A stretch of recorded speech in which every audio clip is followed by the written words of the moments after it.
I learned something about fire the day my father died, how it consumes without conscience, how it turns everything precious into ash and expects you to call it closure. The funeral was beautiful, if you believe in that kind of thing. White lilies drowning the air with their cloying sweetness. A mahogany casket that cost more than my first car. Mourners in pressed black, dabbing at eyes that had never once looked at my father with genuine warmth. They came for the performance, not the man.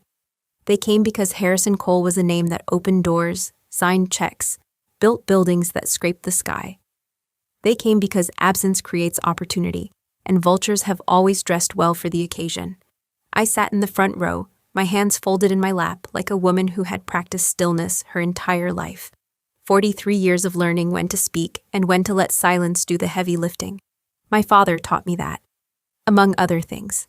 Beside me, wearing a black Chanel suit that still had the tags tucked inside the collar, I noticed, because I notice everything, a curse my father called a gift, sat my stepmother, Vivian. She was 52 but performed 40 with the desperation of someone who believed age was a character flaw.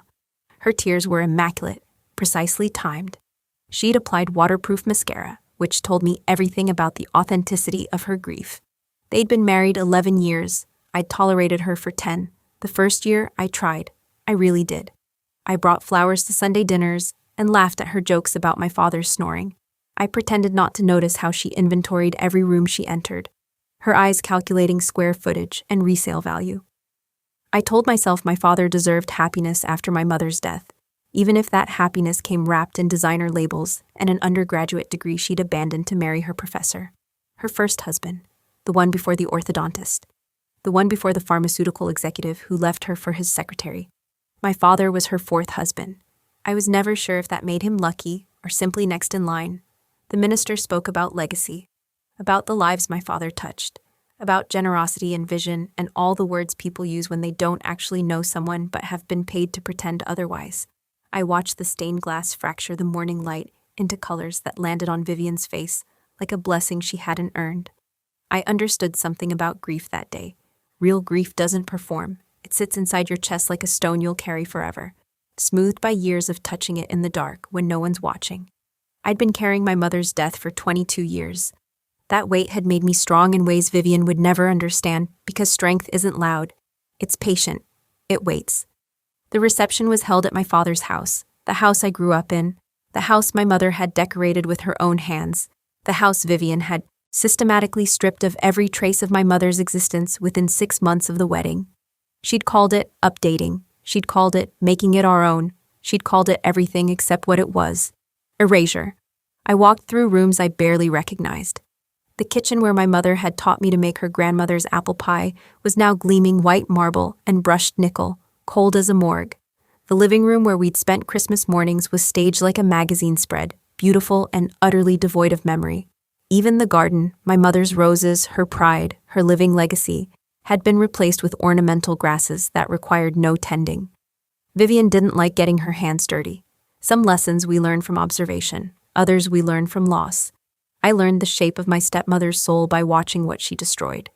People approached me with condolences. I accepted gracefully.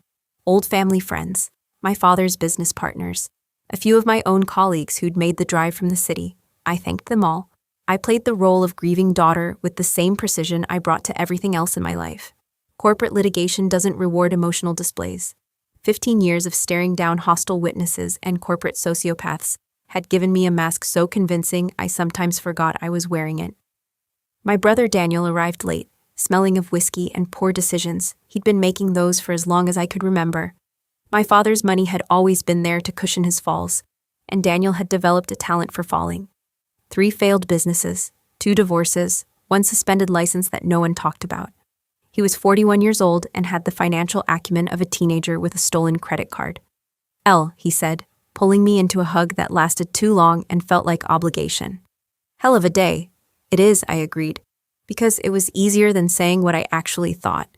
You talked to Wallace yet? He meant Martin Wallace, our father's attorney for 3 decades, the man who knew where every body was buried. Metaphorically speaking, though with my father's real estate dealings, perhaps literally as well. Not yet. Vivian's been asking about the will. Daniel's voice dropped, conspiratorial, like asking a lot. She cornered Wallace in the study for 20 minutes. I filed that information away where I kept everything important, behind a calm face and an attentive silence.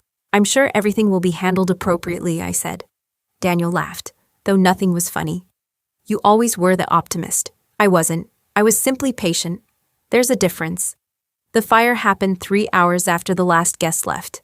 I was staying in my childhood bedroom. Vivian had offered the guest suite, but I'd refused with a smile that said everything and nothing.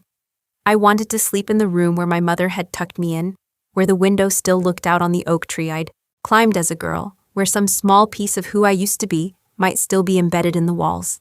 There's something about grief that doesn't sleep. It paces. It remembers.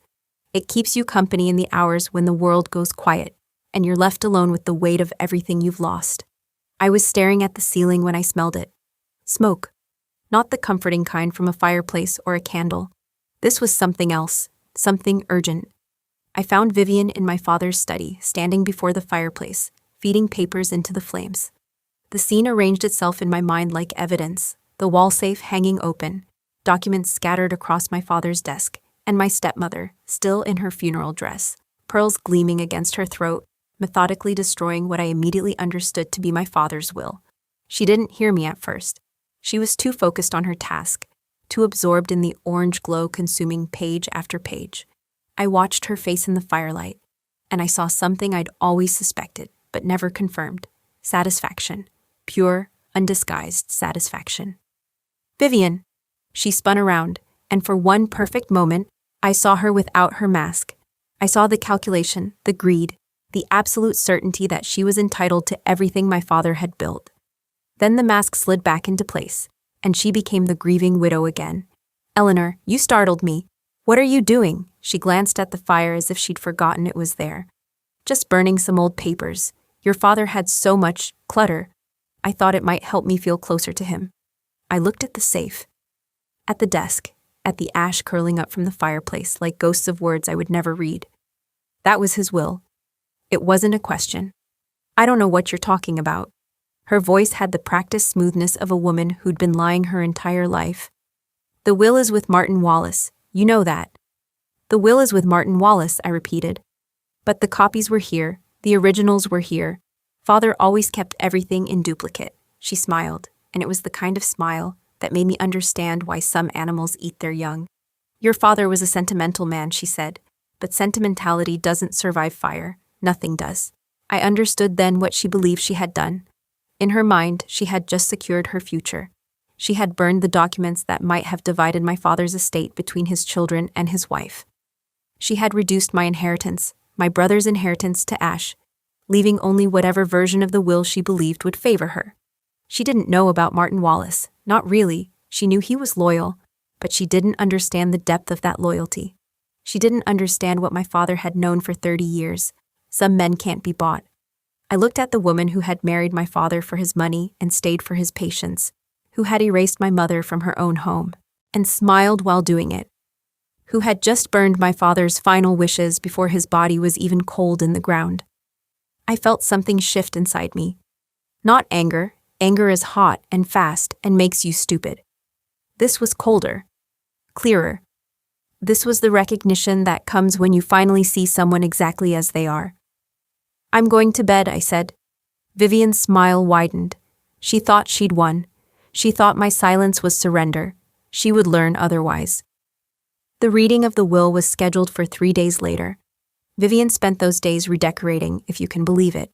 She had contractors in the house before my father's ashes were scattered, measuring rooms and discussing paint samples, as if his death had been nothing more than an inconvenient delay in her renovation plans.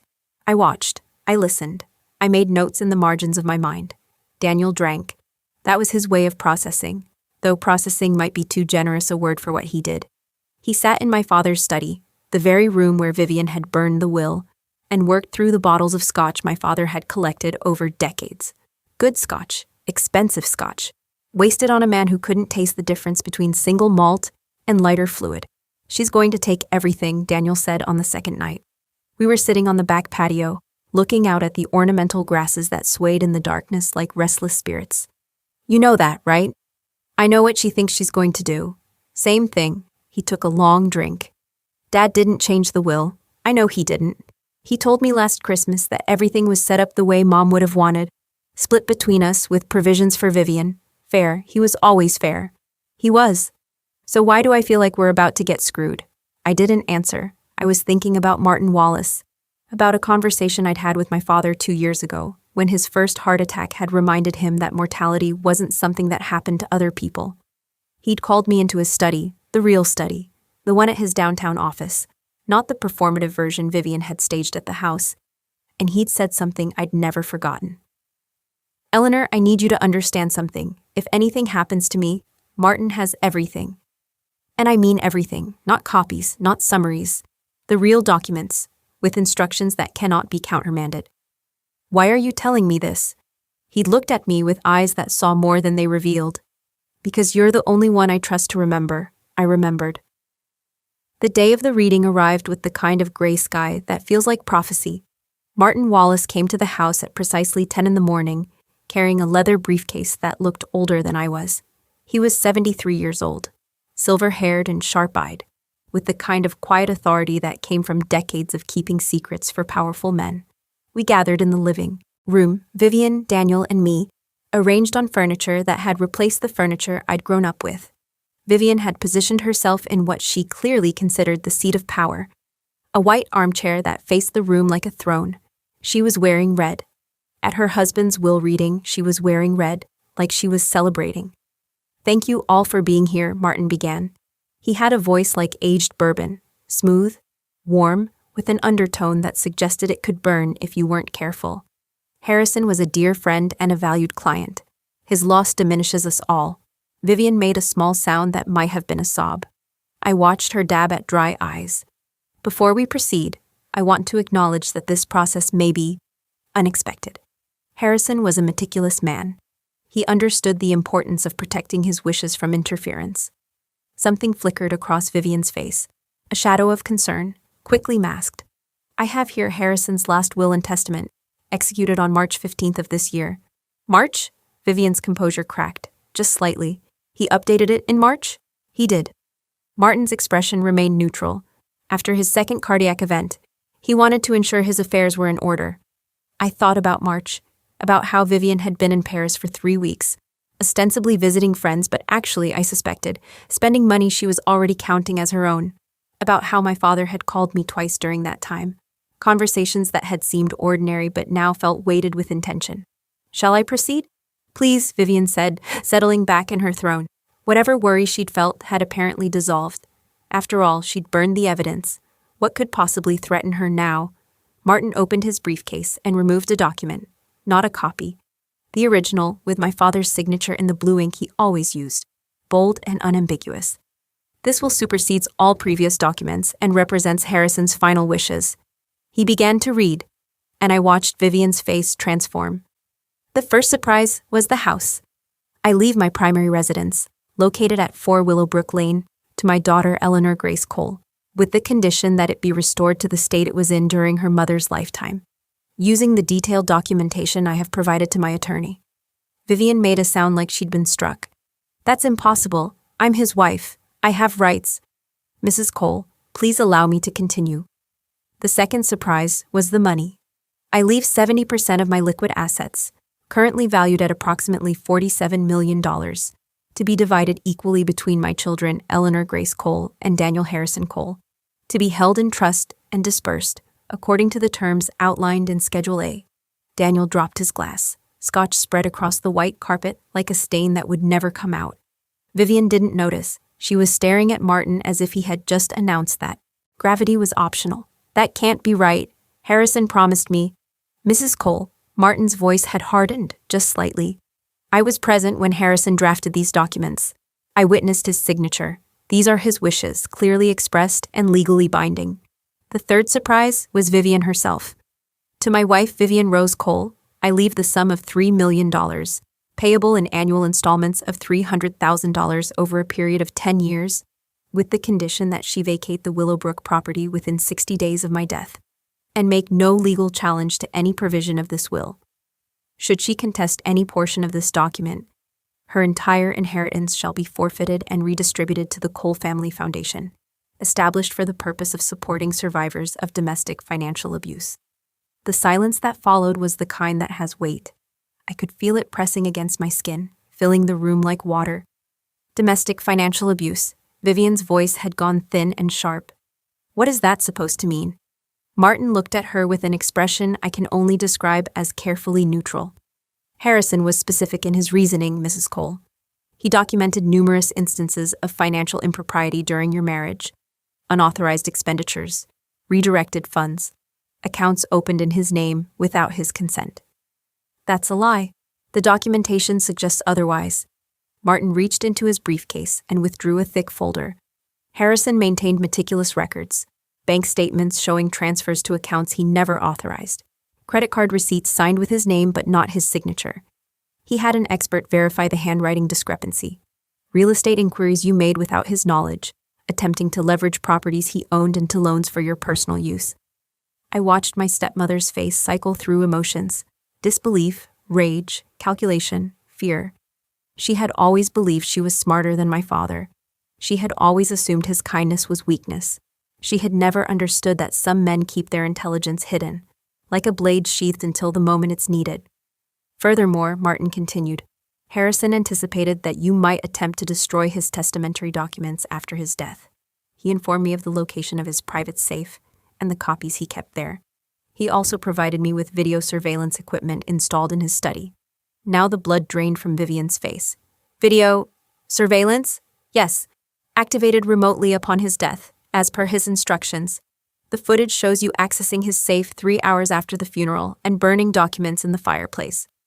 Daniel was staring at Vivian with the kind of look people give car accidents, horrified, unable to look away. This footage has been preserved and shared with relevant authorities, Martin said. Destruction of testamentary documents is a criminal offense. I suspect. You'll be hearing from the district attorney's office within the week. Vivian stood up. Her body was rigid, trembling with fury or fear or both. This is entrapment. This is fraud. Harrison was not in his right mind when Harrison was examined by 3 independent physicians in the weeks before his death, Martin interrupted. All 3 confirmed his mental competency and signed affidavits to that effect. Additionally, he made a video statement explaining his reasoning for these provisions. Would you like me to play it? No. The word came out strangled. No, I don't want to see. I do, I said. It was the first time I'd spoken since the reading began.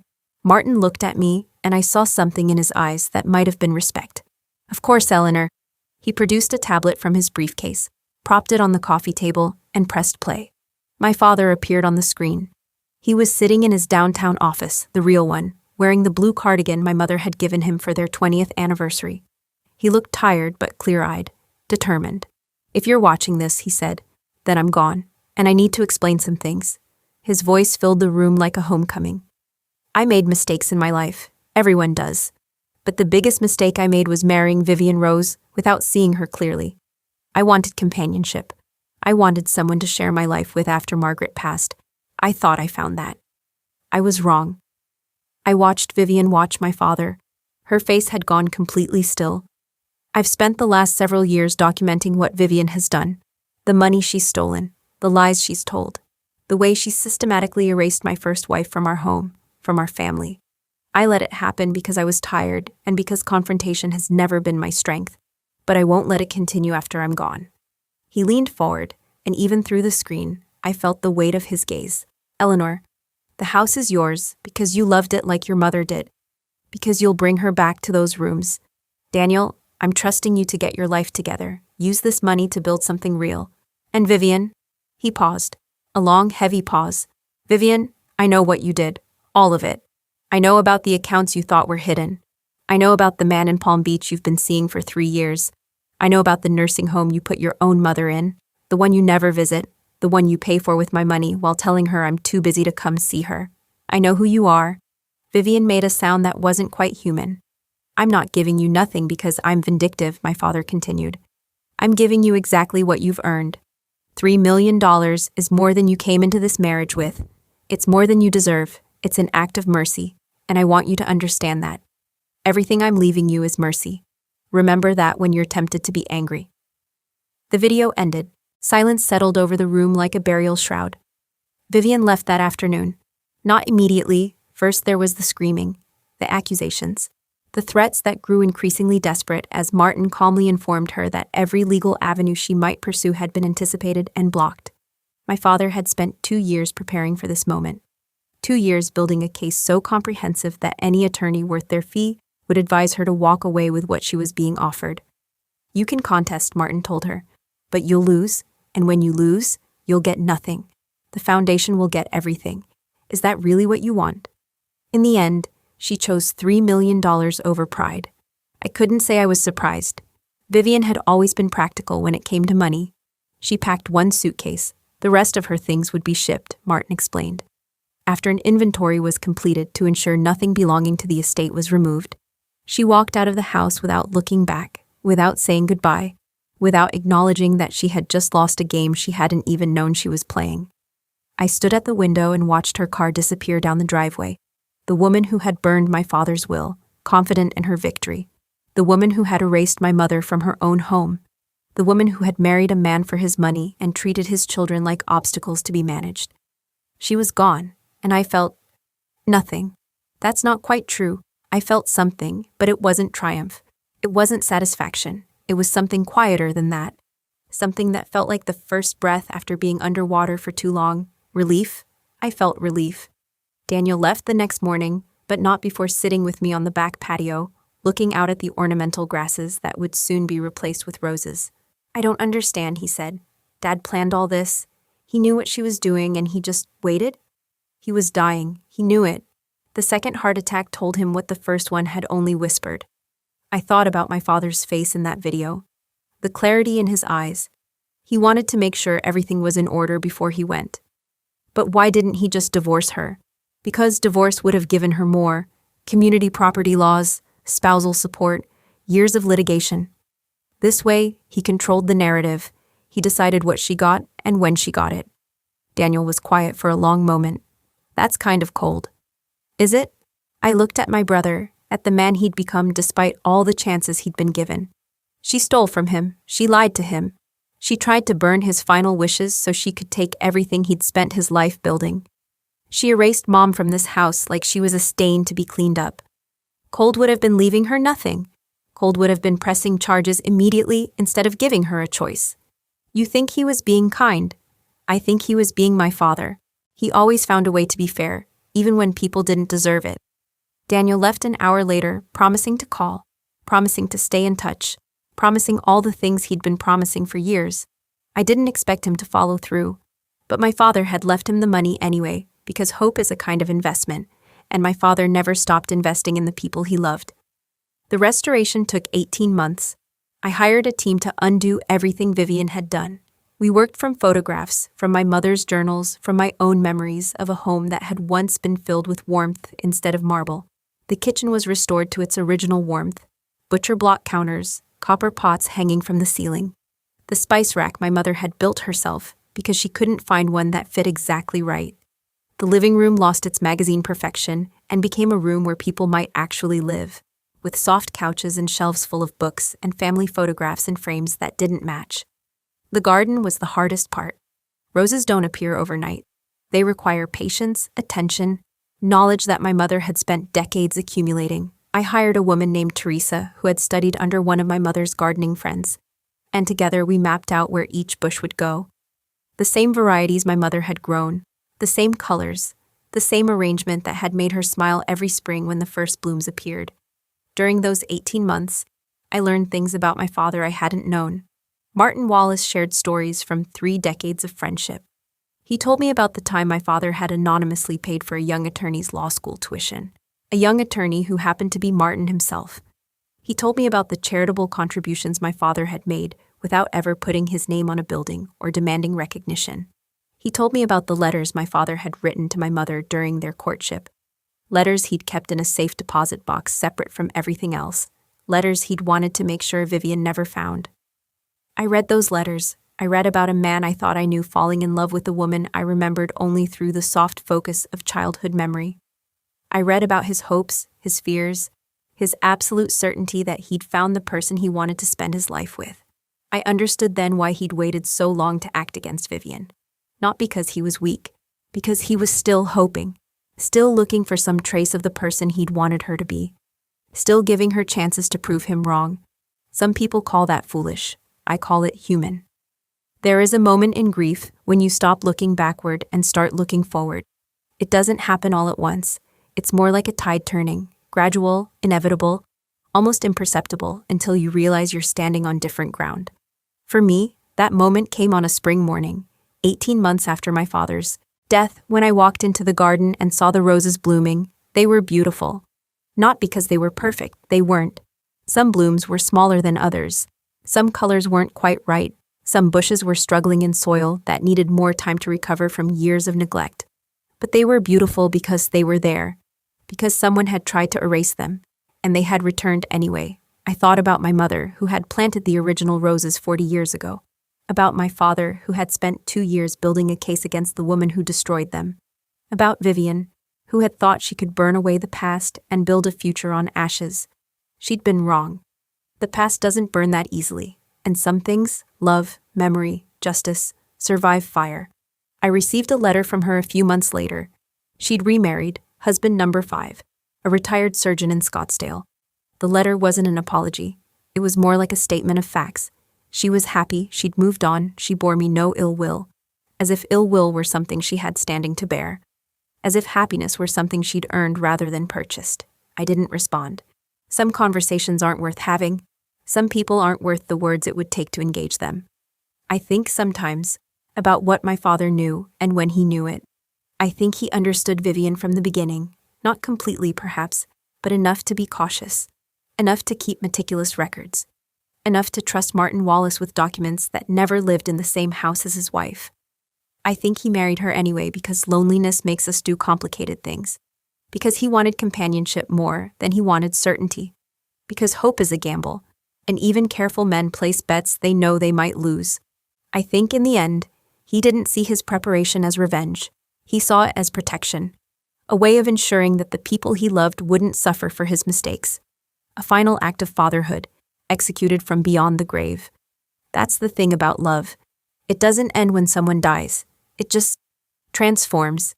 It becomes memory, becomes legacy, becomes the house you restore and the roses you plant and the letters you read on quiet evenings when the weight of missing someone feels heavier than usual.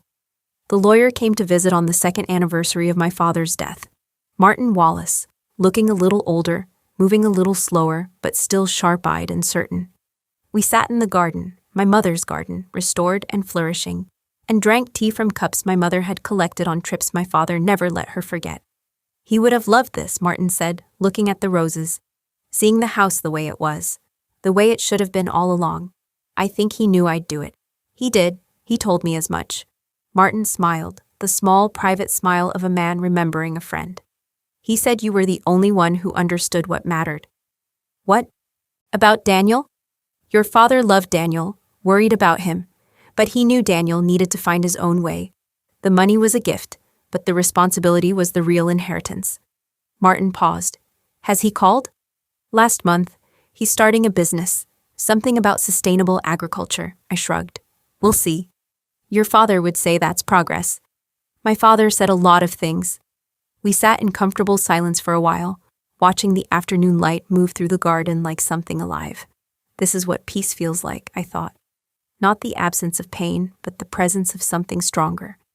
There's one more thing, Martin said eventually. He reached into his jacket pocket and withdrew an envelope, yellowed with age.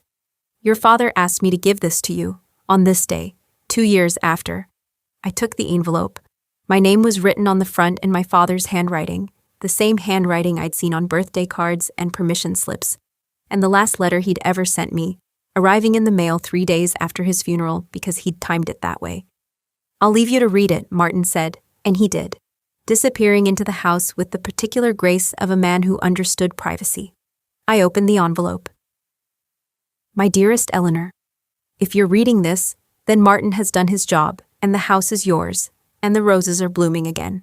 I know they are because I know you. You're your mother's daughter in every way that matters. I want to explain something to you, something I couldn't say while I was alive because I wasn't sure you'd understand. I knew what Vivian was from the beginning, not every detail. She surprised me sometimes, and not in good ways. But I knew enough to be careful. I married her anyway. Not because I was foolish, though I'm sure you sometimes thought I was. I married her because I was tired of being alone, because the house felt empty without your mother, and I thought any warmth was better than none. I was wrong, but I don't regret the lesson. Here's what I learned, Eleanor. Some people will try to take everything from you, your home, your memory, your peace. They'll smile while they do it and make you feel crazy for noticing. The only defense against people like that is preparation, documentation, patience, and the quiet certainty that the truth doesn't burn, no matter how many matches they strike. I left you the house because you loved it. I set up the trust because I wanted you to be free. But I left you this letter because I wanted you to know something more important than money or property or revenge. I was proud of you every single day, proud of the woman you became, proud of your strength, your intelligence, your ability to see people clearly without becoming cruel. Your mother would have been proud too. She is proud, wherever she is. I have to believe that. Don't waste your life on anger. I didn't build this case against Vivian out of anger. I built it because it was right. Because some things shouldn't be allowed to stand. Because justice isn't loud or dramatic. It's quiet and patient and certain, like you. Take care of the roses. Take care of yourself. And remember, the people who try to burn us down only succeed if we let them. You never let anyone. Don't start now. All my love. Dad. I read the letter twice, then a third time, then I folded it carefully and pressed it against my chest, feeling the paper against my heartbeat. The roses swayed in the breeze. The light moved through the garden like memory. And I sat there, in my mother's garden, in my father's house, in the life I'd reclaimed from ashes, and I let myself feel everything: grief, love, gratitude, something that might have been hope. People ask me sometimes how I feel about what happened, about Vivian, about the will, about the fire that was supposed to erase my father's final wishes. I tell them I feel fine. I tell them justice was served. I tell them the appropriate things, the things that fit the narrative of a woman who won. But the truth is more complicated than that. I didn't win anything. I received what my father wanted me to have. I restored what my mother built. I lived through something that could have broken me and came out the other side intact. That's not winning. That's surviving. That's learning that some people will try to destroy you and discovering that you're harder to destroy than they expected. Vivian burned my father's will because she thought paper was power. She thought words on a page were all that stood between her and everything she wanted. She was wrong. The will was just documentation. The real inheritance, the values my father taught me, the love my mother gave me, the patience I learned from watching them both. That's what Vivian could never touch. That's what survived the fire. I still live in the house. I walk through rooms that remember my mother and honor my father. I tend the roses every spring and cut them for vases in the kitchen, just like she used to. I host dinners for friends and watch their children play in the garden and think about the family I might have someday, if I meet the right person, if I get lucky the way my parents were lucky before everything went wrong. Some nights, I sit in my father's study, the real one now, restored to the warm wood and leather and books that made it his, and I read his letters to my mother. I trace his handwriting with my fingers and imagine them young, in love, planning a future they thought would last forever. It didn't. Nothing does. But what they built survived anyway. The house, the garden, the memories. The children who grew up to become the keepers of everything they treasured. That's the thing about fire. It destroys, yes, but it also clarifies. It burns away what doesn't matter and leaves behind what does. My stepmother thought she was burning my father's will. She thought she was erasing his wishes, rewriting history, claiming a future that didn't belong to her. What she actually did was reveal herself. She showed my father, and eventually me, exactly who she was. And in showing us, she gave us the power to respond. Not with anger, not with chaos, with preparation, with patience, with the quiet certainty that truth outlasts fire. The last time I saw Martin Wallace was 2 years ago at his retirement dinner. He was 81 years old, slowing down, ready to let go of the secrets he'd kept for half a century. "I've been thinking about your father," he said. We were standing on a balcony overlooking the city, watching lights flicker on as the sun set. About what he did, the way he prepared for Vivian. What about it? Some people would call it obsessive, paranoid. The way he documented everything, built a case for years without ever confronting her directly. What would you call it? Martin was quiet for a moment. I'd call it love. I looked at him, waiting. He could have divorced her the first time he caught her stealing. He had evidence enough, but he didn't because he kept hoping she'd change, kept giving her chances. The documentation wasn't revenge, it was insurance. A way of protecting you and Daniel if she didn't change, if his hope turned out to be misplaced. And when it was, then the insurance paid out. Martin smiled, soft and sad. Your father never wanted to hurt Vivian. He just wanted to make sure she couldn't hurt the people he loved. There's a difference. I think about that distinction sometimes. About the line between revenge and protection. About whether my father was punishing Vivian or simply preventing further damage. I've decided it doesn't matter. Labels are for people who need to categorize before they can understand. What matters is what happened. My father saw a threat to his family and neutralized it. Quietly, legally, completely. That's not revenge. That's just good planning. It's been 5 years now since my father died. 5 years since Vivian burned his will and discovered that some things can't be destroyed. 5 years since I inherited a house full of ghosts and learned to turn them into companions. I'm 48 years old. Older than my mother ever got to be. I have her garden and my father's discipline and a life I built with my own hands from materials they gave me. Some people say revenge changes you, that it makes you hard, bitter, cold, that the pursuit of justice corrodes the soul and leaves nothing but ash behind. I don't think that's true. Or maybe I think it's only true if you let it be. What changed me wasn't revenge. It was seeing my stepmother clearly for the first time. Seeing my father's love in action, patient and prepared and utterly unwilling to let the people he cherished suffer for his mistakes. Seeing myself, finally, as someone strong enough to receive what he was giving. The revenge, such as it was, happened without me. My father built the case. Martin delivered it. Vivian defeated herself, the way people like her always do eventually, by believing they were smarter than consequences. All I did was stand there and witness.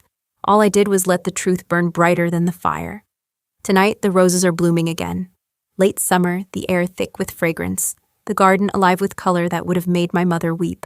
I'm sitting where Martin sat 2 years ago, drinking tea from cups that carry history, watching the light fade over something beautiful that almost didn't exist.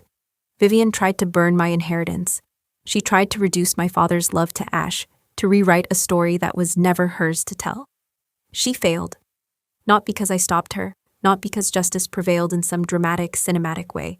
She failed because my father understood something she never did. You can't burn what matters. You can destroy paper, erase names, remove photographs from frames. You can strip a house of every trace of the woman who made it a home. But you can't burn love. You can't burn memory. You can't burn the quiet, patient, meticulous care of a man who spent his final years making sure his children would be protected. I am protected. I am home. I am sitting in my mother's garden, thinking about my father's letters, feeling the weight of everything they gave me settle around my shoulders like a blessing. The fire didn't win. It never does. Some things survive. I still have the letter my father left me. It lives in a drawer in his study, which is my study now, along with the rest of his correspondence and the documentation he assembled against Vivian. I don't look at it often. I don't need to. The words are burned into my memory, as indelible as any fire. Don't waste your life on anger. Justice isn't loud or dramatic. It's quiet and patient and certain, like you. That's what I've learned in the 5 years since my stepmother burned a will and discovered she'd only burned paper. Anger is easy. Revenge is easy.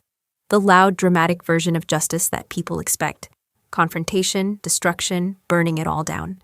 That's the path of least resistance.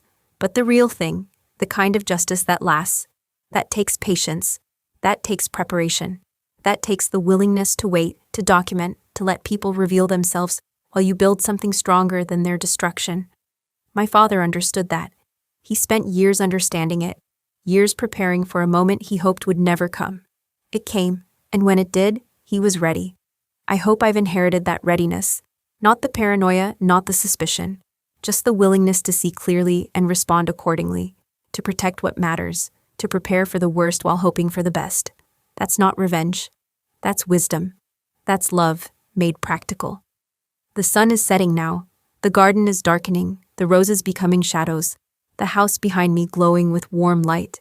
I should go inside. There's dinner to make, work to review, the thousand small tasks that make up a life. But I'm lingering here, in the space between day and night, thinking about everything that brought me to this moment. My mother, who planted these roses and taught me that beautiful things require patience. My father, who loved her so much that he spent years trying to protect her memory from someone who wanted to erase it. Vivian, who thought fire was power and discovered that some things don't burn. And me, Eleanor Grace Cole, 48 years old, sitting in a garden that should have been destroyed, in a house that should have been lost, thinking about a father who loved me enough to fight for my future from beyond the grave. I am grateful. That's the word for what I feel, beneath all the other words. Grateful for parents who gave me everything they had. Grateful for a lawyer who kept their secrets. Grateful for the chance to restore what was lost and build something new on the foundation they provided. Vivian wanted to burn my inheritance. She wanted to reduce everything my father left me to ash. Instead, she gave me something more valuable than any inheritance, the knowledge that I come from people who prepared, who protected, who loved so fiercely that they built fortresses around the people they cherished. I come from survivors, from planners, from people who understood that fire is temporary, but truth is permanent. The night is fully dark now. Stars are appearing one by one, the same stars my mother watched from this garden 40 years ago. I'm going inside. I'm going to make dinner and drink wine and fall asleep in a house that feels like home because I made it that way. Tomorrow there will be more work to do, more roses to tend, more memories to honor. But tonight, I'm just going to sit with this feeling, this quiet, certain peace that comes from knowing you've survived something that was supposed to destroy you. My stepmother burned my father's will. Then his lawyer walked in with something unexpected, the truth. And the truth, as it turns out, doesn't burn. Nothing that matters ever does. It matters ever does. It matters ever does. It matters ever does. It matters ever does.